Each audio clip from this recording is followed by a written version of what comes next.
Well, thank you very much for your invitation to be involved in this project. Frank Freeman, of course, editor of the Australasian Bulletin. Well, the best memories of ACPA, I suppose I can think about them in the times, the places, and the people involved. And when we think of the times, without doubt the best memories are the annual conferences. They are times of great fraternity, where friendships are refreshened of the year, where there's mutual encouragement, support, and I would say professional development, as we have new insights given to us. And over and above that, the executives have always provided time for relaxation and enjoyable experiences. I often think great work is done in the pre-dinner sessions and perhaps around the bar in the evenings. Right. And that's wonderful, because that friendship, as it solved a lot of the problems in greater relationships between professional journalists and people involved in the pastoral responsibility of the church, that friendship solves many problems. Okay. As regards places, over the years, would you imagine the less frequented ones seem to provide greater enjoyment? Somehow, away from the refinement, say, of the great conference centres where things, you have to put up with certain things, seem to bring out the different rich personalities of the delegates. And the out of the ordinary seems to release a great sense of fun and hilarity. I've only to mention Penny Edmonds' organisational conference, not in the capital city, but on the east coast of Tasmania in a travel cabins and lodges, and with the touring of Maria Island offshore. It was different, and it provoked a lot of fun and hilarity. Another occasion I remember, we used a large horse-drawn carriage to take the delegates from the hotel to the venue for the conference dinner, which turned out to be a room above a slightly refined fish and chip shop. Okay. Well, the idea of the carriage released singing and jollity.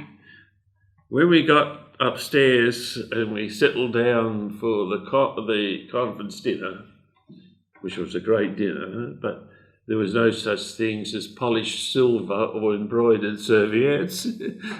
But it was a wonderful occasion. Even the speaker involved, Sean Dorney, the ABC journalist in the Pacific for many years. It seemed to affect him too, and there was a long series of wonderful, humorous events that he narrated over his years in the Pacific. Yes, sometimes it's not the ordinary that releases the extraordinary relationships between people, especially when those things don't go to practice.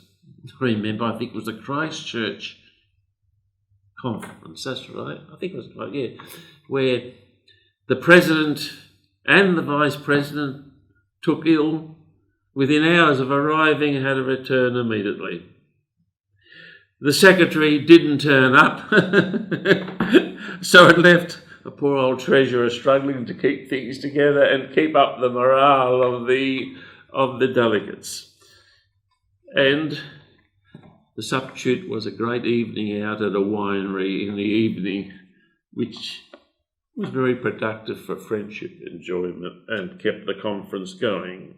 Yes, just the less frequented, sometimes the out of the ordinary things.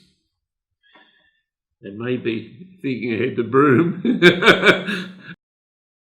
What lessons can we learn from our past? First of all, we're on a journey. We're on a journey. The world of 1955, with its mores and customs and ways of doing things, is so vastly different from the world in which we live in.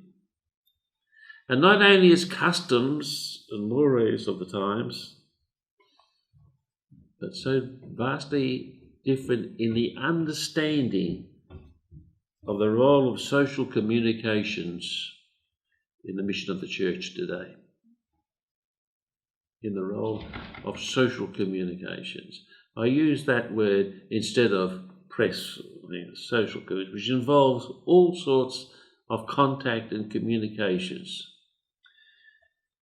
The 60 years journey has been periods of tension, yes, and they're quite evidence in our records, in our archives, but that they were just part of the growth of a journey. All were very sincere, dedicated people, and they acted according to sincerity, according to their times. They were people of their times. And after all, we're all victims of our own environment. We see things different ways. So closer ties and better understanding ease all sorts of tensions and our understanding of the past. So the first lesson I'd say we can learn from our past is that most problems can be overcome by mutual appreciation, by friendship and calm, open discussions, and avoiding at all times what I think was Bishop Muldoon in one of the early conferences said, well, there may be rocky roads ahead, but let's avoid confrontation and pushing issues to the extreme. And I think our first lesson we can learn, yes, mutual appreciation, sensitive understanding, calm discussion will solve all problems, no matter what they are, in the future. And when you look, I needn't be a prophet or a son of a prophet to imagine the next 10 years the church is going to face some immense problems. Another lesson, overuse of the spotlight can distort. We know a spotlight picks up a certain area and the rest fades out into darkness. A floodlight is far better. So when we treat with problems in the church, there is a danger of distortion by over-featuring, by spotlighting it, by continually playing upon it or featuring it. There was more involved in building up a church community than just its problems. I love those magazines, and I have quite a few of them upstairs, where they concentrate on the whole facet of church life. You pick them up and you see the pulsating life of parishes, of births and deaths, of marriages, of anniversaries, weddings celebrated. You see the wonderful lives of our young people in schools and so forth. I'm not saying don't present these problems. Yes, shine the spotlight with all the realities involved in the pursuit of truth upon them. But they're not the only ones.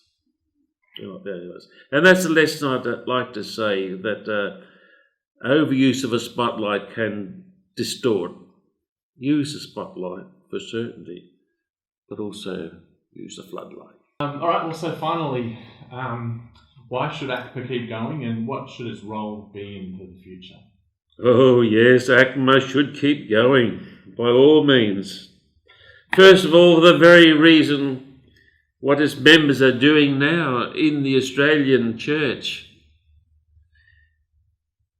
Often I write to members and encourage them because I've picked up something in their magazine which is new, and I think this is wonderful. I tell them so. The members we are a team of community builders in the church. Every facet of church life is serviced and recorded. The very idea of church demands an association working together as a team. So by all means, ACPA should keep going, flourish and develop. The role of ACPA is to provide a sense of team working together on a common task, and that is building church communities in their dioceses, in their religious families, in their association, in all the specialised interests of the church. And I see the association's role in the future is precisely that. Mutual support, professional formation and information. And for this, our annual conferences fulfil a great role. They bring us together for support, encouragement, formation and information. And above all, I think the future of the association should devote itself to a ministry of encouragement.